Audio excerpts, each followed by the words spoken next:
Martes 10 de mayo del 2022, ¿qué tal? Muy buenos días, bienvenidos a su programa Contacto Directo.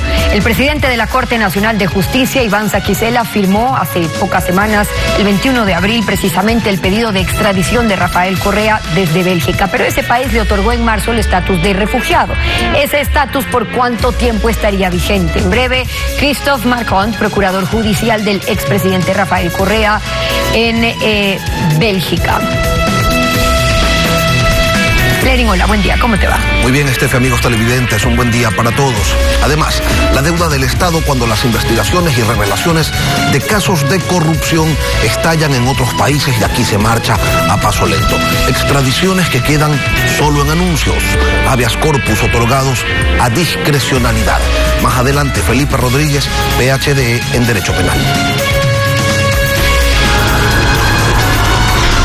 La actualidad, los protagonistas, el análisis y la información en Contacto Directo.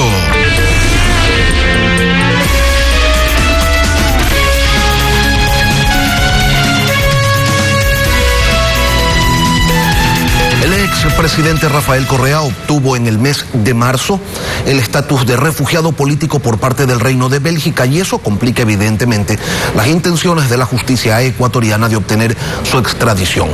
¿Cuáles han sido los argumentos expuestos ante el Comisariado para Refugiados y Apátridas de Bélgica con los que se convenció a sus integrantes de que el ex jefe de Estado es un perseguido político? Lo vamos a conversar con Christophe Marcont, procurador judicial de Rafael Correa en Bélgica. Buenos días y bienvenido a Contacto Directo. Buenos días. Rafael Correa ingresa su solicitud de asilo en el año 2018 y casi 4 años después obtiene una respuesta positiva. Pero Rafael Correa en el 2018 no tenía ninguna sentencia en su contra. Entonces, ¿bajo qué argumento se solicitó en ese primer momento que se le otorgue la condición de refugiado? Bueno, cuando hemos empezado en el caso, hemos primero hablado de un caso que era pendiente, que era el caso Balda, ¿no? Y cuando vino el primer orden de detención de un juez ecuatoriano, hemos pedido a Interpol que separaría la alerta roja porque teníamos argumentos para decir que era un juicio político o un juicio que no tenía o que no correspondaba a los estándares internacionales de un juicio debido. Esto pese a que no hubiera sentencia, el simple hecho de que estuviera en marcha, en desarrollo, un proceso judicial los llevó a ustedes a solicitar el estatus de refugiado. Sí, es que hemos estudiado el caso, ¿no? Todas las diferentes fases de la procedencia, la manera con la cual el orden de detención fue otorgada por la jueza en ese tiempo, y además había en ese tiempo un contexto muy especial, digamos, ¿no?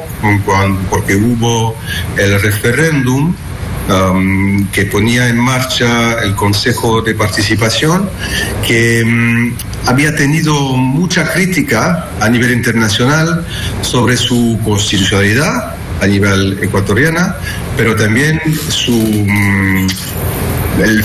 si se respetara los derechos humanos en esta nueva institución, en el sentido que hemos tenido la impresión que había como una transición política muy dura, en el sentido que había como una energía de reemplazar, de que toda la gente que había trabajado con el presidente Correa no podían ejercer cargos políticos adentro del Estado ecuatoriano.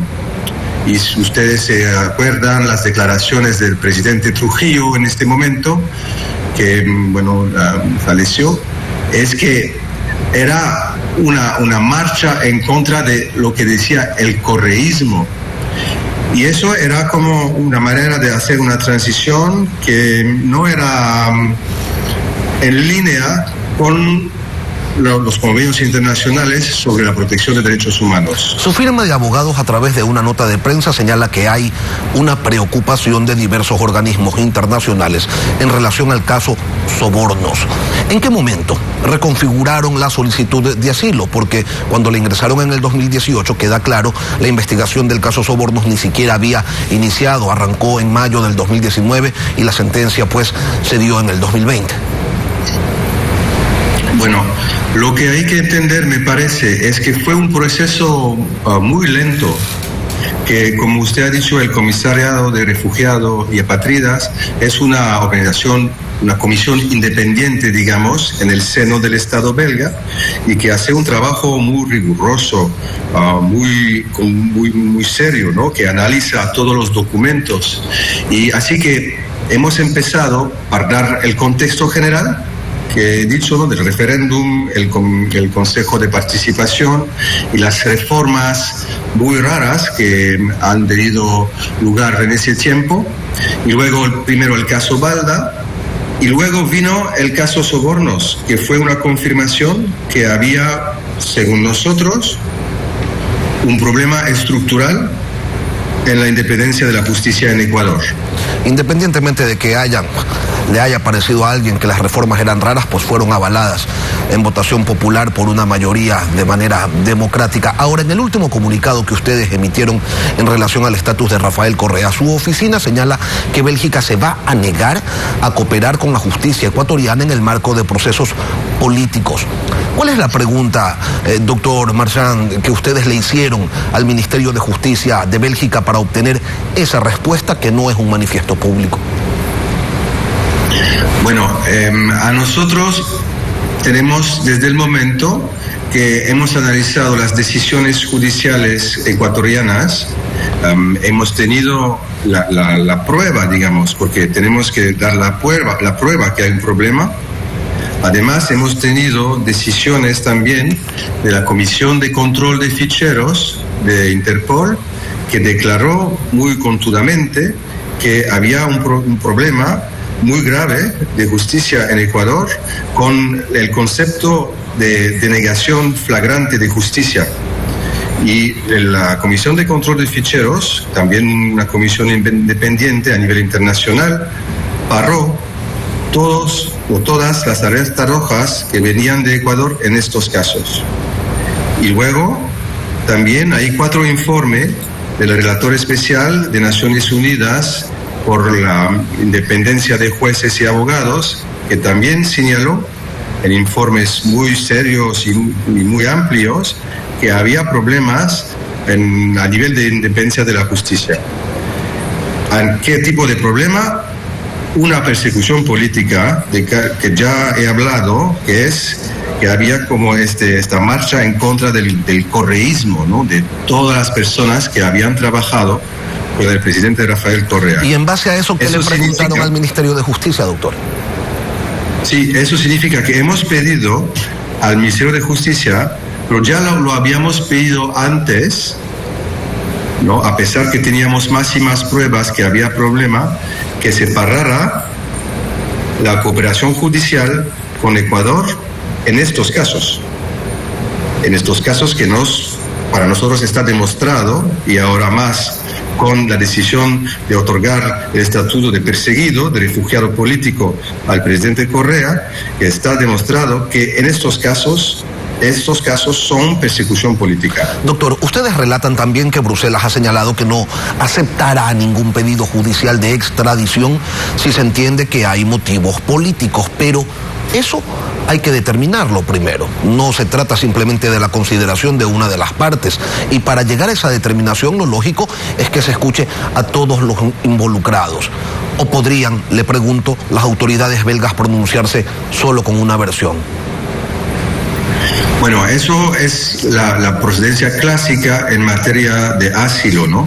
Cuando una persona pide asilo, según el convenio de Ginebra de 51, la persona que lo pide porque teme persecución política de un Estado, del Estado del cual proviene. Sí, y eso es bastante claro, doctor. Yo le preguntaba por la extradición, ya no por el asilo. ¿Cómo? Yo le preguntaba ya por la extradición, por un eventual proceso de extradición. El Reino de Bélgica, sí, las autoridades belgas, para resolverlo, ¿deberían escuchar allí sí a las dos partes? No, es que a partir del momento, y eso es muy clásico, yo lo tengo en muchos casos, por ejemplo, en casos con Kazajstán, por ejemplo, ¿no? Que si tengo un cliente que tiene un estatuto de refugiado en Bélgica porque teme a Kazajstán, Bélgica no le va a pedir a Kazajstán su opinión sobre eso, pero va a parar todo pedido de extradición en contra de esta persona que está reconocida como perseguido político que viene de este país. Eso es una regla internacional que se pasa en todos los países. Ahora, el estatus de refugiado no está escrito en piedra. Según la normativa belga, se puede revocar si quien lo ha recibido constituye un peligro para la sociedad por haber sido condenado por un delito de especial gravedad, o si el reconocimiento de ese estatus se basó en pruebas inexactas o fraudulentas, en documentos falsos o falsificados. Además, doctor, y usted lo conoce, existió un antiguo tratado bilateral de extradición entre Ecuador y Bélgica. Esto ¿abre de alguna manera una posibilidad de que se pudiera revertir el refugio de Correa y que se lo entregue a la justicia de Ecuador? ¿O usted, desde su experiencia, considera que aquello es imposible? Bueno, lo que hemos presentado como pruebas al Comisariado de Refugiados y Apátridas son más de 250 documentos que demuestran, según nosotros, y que fue avalado por estas autoridades después de 3 años de consideración y de estudio riguroso, que hay un problema sistemático, y estoy muy triste de decirlo, pero hay un problema sistemático de interventencia en la justicia ecuatoriana en estos casos en contra del correísmo, digamos, ¿no? Así que las excepciones que usted menciona existen, es decir, que es la cláusula de extinción, la cláusula de que si una persona fue condenada por hechos muy graves, el Comisariado de Refugiados puede decidir, bueno, eso yo voy a borrar el estatuto de refugiado. Por ejemplo, eso ha ocurrido en el caso de Ruanda, ¿no? Cuando hay gente que han venido a Bélgica para pedir asilo, lo otorgaron el asilo, pero luego hemos visto que esta gente eran actores del genocidio, por ejemplo. Eso puede ocurrir. En el caso del presidente Correa es totalmente diferente, en el sentido que es precisamente en base de esta condena, sobornos, que se ha considerado que era una persecución política. Vamos dejando en claro algunas cosas, doctor. ¿Rafael Correa teme volver al Ecuador? Eso es una cuestión política. Usted tiene que pedirlo a Rafael Correa él mismo. Yo solamente hago mi trabajo de jurista y yo no hago política, ¿no? Eso no es mi tarea. Lo que veo es que no es una cuestión política, doctor, es una cuestión humana. Y seguramente sus clientes, cuando acuden a su estudio jurídico y le dicen, ayúdame, Christophe, mira, quiero refugio porque en mi país mi vida corre riesgo, porque me pueden meter preso, porque pueden atentar contra mi familia, expresan un temor. Entonces, le preguntaba si en el caso de Rafael Correa ocurre algo similar. Bueno, lo que quiere Rafael Correa es regresar a Ecuador. Yo lo veo en cada caso de refugiados o de personas que han tenido que exilarse. Por ejemplo, represento a muchos refugiados, lo que quieren, lo más en su corazón, porque usted me habla de la relación humana, es regresar a su país, a su tierra, a su gente, que aman a su gente. Y eso es la situación de Rafael Correa, que quiere, porque es un ser humano, que quiere ver a su familia, a sus amigos, su tierra. Eso, claro, que quería regresar a su país por eso. Doctor, ¿el estatus de refugiado coarta de alguna manera, total o parcialmente, la libre movilización o la libertad de expresión del expresidente Correa sobre temas políticos o sobre temas que refieran a la situación interna del gobierno ecuatoriano? Eso es una pregunta muy interesante, porque sé que me recuerdo que había el caso de Julian Assange, ¿no? en la embajada donde se decía que no podía seguir con su actividad política y con su libertad de expresión. En el caso del refugiado político, a nivel del convenio de 51, no existe ninguna limitación al ejercicio de su libertad de expresión o a su libertad de circulación, es decir, que puede viajar, salvo en el país de donde proviene la persecución política, es decir, salvo en Ecuador, pero puede decir y seguir su actividad política, porque es precisamente para eso que está perseguido. Doctor, permítame plantear un escenario hipotético. El expresidente Correa llega a un país con el que el gobierno ecuatoriano tiene una muy buena relación. Independientemente de su condición de refugiado, ¿podría quizás ocurrir algo como lo que le pasó a Alex Saab, a quien, más allá de su supuesta inmunidad diplomática, se lo terminó entregando a las autoridades de Estados Unidos? ¿O eso es imposible?